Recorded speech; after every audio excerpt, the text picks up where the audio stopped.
आगम की बात आती है तो केवली पन्नत्तो धम्मो मंगलम, यह एक चत्तारी मंगलम के पाठ में ये के सूत्र आता है। महाराज साहब, बहुत सारी चीज़ें मंगल होती हैं। आपके हाथ में ये पिंची है, ये भी मंगल है, इससे आपका कल्याण हुआ है। और जिसके सिर पर आप लगाएंगे उसका भी मंगल अर्थात उसका भी कल्याण होगा। और आपके पास में जो शास्त्र है ये भी मंगल है, आप पढ़ोगे आपका भी कल्याण होगा। और जिसे आप शास्त्र की व्याख्या, शास्त्र के बारे में बताओगे उसका भी कल्याण होगा। महाराज साहब, मैं आपको एक बात बताऊं, आपका कमंडल भी मंगल है। यदि आप अपने कमंडलू को एक पानी का लोटा मत समझें, ये कमंडलू आपका उपकरण है, ये शौचोपकरण है। आपका कमंडल आपके कल्याण का कारण है। और आपका कमंडल आहार विहार के समय जो पकड़ करके चलेगा उसका भी कल्याण होगा। इस तरह आपको हमने ये पिंची और कमंडल दिया, शास्त्र दिए मंगलकारी हैं। आप जो हैं सम्यक दर्शन ज्ञान चारित्र को पालते हैं, ये भी मंगलकारी है, ये भाव मंगल है।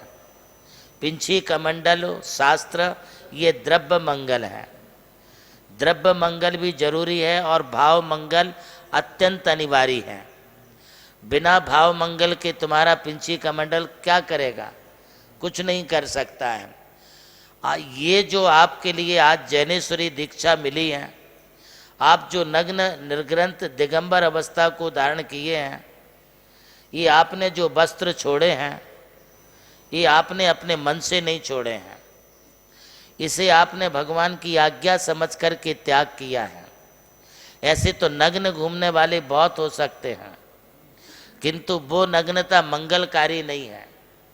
किंतु आपने जो नग्न वेश धारण किया है, ये नग्नता, ये दिगंबरत्व, ये निर्ग्रंथता आपके लिए और देखने वालों के लिए, ये सभी के लिए मंगलकारी है।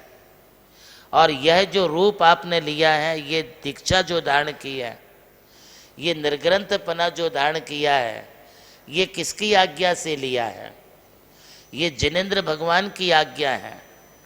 नग्गो भी मुख्य मग्गो शेषा उन्मग्या सभ्य, नबी सिज्जई वत्त धरो, जय भी हुई जिन शासने तित्यरो।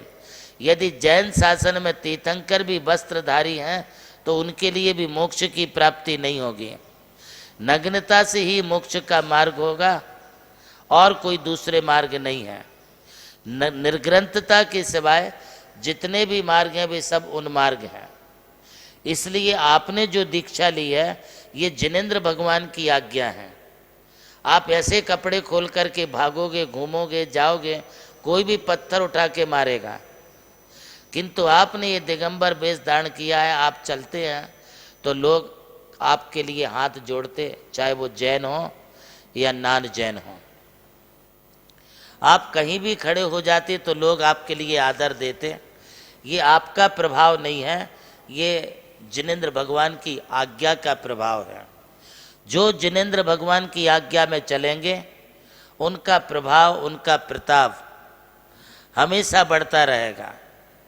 वे चाहे समाज में रहते हों, चाहे वे परिवार में रहते हों, यदि आप जिनेंद्र भगवान की आज्ञा लेकर के चलोगे तो फिर आपका प्रभाव निश्चित रूप से बढ़ेगा। साथ ही साथ यदि आप धार्मिक मार्ग में भी बढ़ रहे हैं, जो भी आप करते, यहाँ पर विशाल जन समुदाय हमारे बीच में उपस्थित है। मैं आप लोगों से ये कह रहा हूँ, आप जो भगवान के मंदिर में पूजा पाठ करते हैं, जो भी आप जो हैं धार्मिक क्रियाएं करते हैं, ये मन पूर्वक तो करते हैं, मन से ही करना चाहिए। साधुओं ने दीक्षा ली है, मन से ही दीक्षा ली है, बिना मन के नहीं होती है। किंतु आप जो धार्मिक पूजा पाठ करते हैं बाकलीवाल जी, ये आप मन से करते हैं या भगवान की आज्ञा या शास्त्र के आधार से करते हैं? भगवान की आज्ञा मान करके करते हैं तो तुम्हारे कर्मों के क्षय का कारण बनेगी, तुम्हारे जीवन में मंगल होगा। परम पूज्य भारत गौरव जगत गुरु गणाधिपति गणधराचार्य 108 श्री कुंथुसागर जी गुरुदेव के उत्तराधिकारी शिष्य ज्ञान योगी परम पूज्य प्रज्ञा श्रमण सारस्वताचार्य श्री 108 देवनंदी जी गुरुदेव ने संपूर्ण प्राणी मात्र के सर्वांगीण कल्याण, विकास एवं सेवा को दृष्टिगत करके अद्भुत नमोकार तीर्थ की संकल्पना साकार की है, जिसका 6 से 13 फरवरी 2026 में भव्य अंतर्राष्ट्रीय पंचकल्याणक महामहोत्सव संपन्न होने जा रहा है। इस मंगल अवसर पर संपूर्ण भारतवर्ष से लगभग 400 से अधिक जैन साधु साध्वी एवं भट्टारक गण अपना मंगल सानिध्य देने वाले हैं। इस परिप्रेक्ष्य में नमोकार तीर्थ की साधु सेवा समिति के ट्रस्टीगण देश भर में भ्रमण कर पूज्य साधु साध्वी वृंदों को आमंत्रण निवेदित कर रहे हैं। इसी क्रम में ट्रस्टीगण श्री पार्श्वनाथ दिगंबर जैन पंचायती मंदिर अंजनी नगर इंदौर में चातुर्मास हेतु सत्संग विराजमान प्रथम गणनीय आर्यिका ज्ञान चिंतामणि जी विजया माता जी की पट्ट शिष्या गणनीय आर्यिका श्री विमल प्रभा माता जी के श्री चरणों में पहुंचे, जहां उन्होंने पूज्य माता जी के श्री चरणों में नमन निवेदित कर उन्हें श्री नमोकार तीर्थ पंचकल्याणक महामहोत्सव की आमंत्रण पत्रिका भेंट की।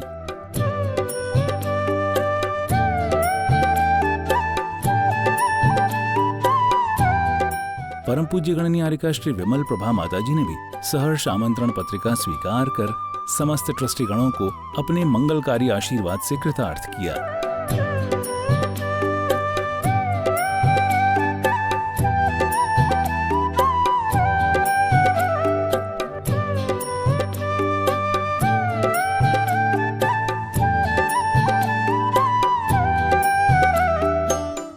प्रभु श्री राम की जन्मभूमि अयोध्या रही और मोक्ष भूमि मांगी तुंगी।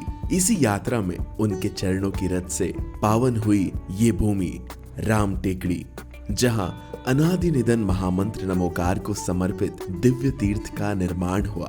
नमोकार तीर्थ जो स्थित है नासिक जिले की चांदवड़ तहसील के ग्राम मालसाने में, परम पूज्य गणाधिपति गणधराचार्य श्री कुंथुसागर जी महाराज के उत्तराधिकारी शिष्य परम पूज्य सारस्वताचार्य देवनंदी जी महाराज ने कई तीर्थों के जीर्णोद्धार के पश्चात एक ऐसे तीर्थ की परिकल्पना की कि जहां के दर्शन मात्र से ही जैन धर्म का ज्ञान हो सके, जिसके विशाल प्रांगण में प्रवेश करते ही दर्शन होते हैं विश्व के सबसे ऊंचे समोशरण के 108 फीट ऊंचा यह समोशरण बोलता हुआ समोशरण होगा, जो आधुनिक टेक्नोलॉजी पर आधारित होगा। इसकी परिक्रमा आप मिनी ट्रेन और नौका विहार के माध्यम से भी कर सकेंगे। समोशरण में भूतल पर कलिकुंड पार्श्वनाथ भगवान और पद्मावती माता के 24 स्वरूप विराजमान है। प्रथम तल पर चंद्रप्रभु भगवान की 32 फीट ऊंची अति मनोहर पद्मासन प्रतिमा विराजमान है।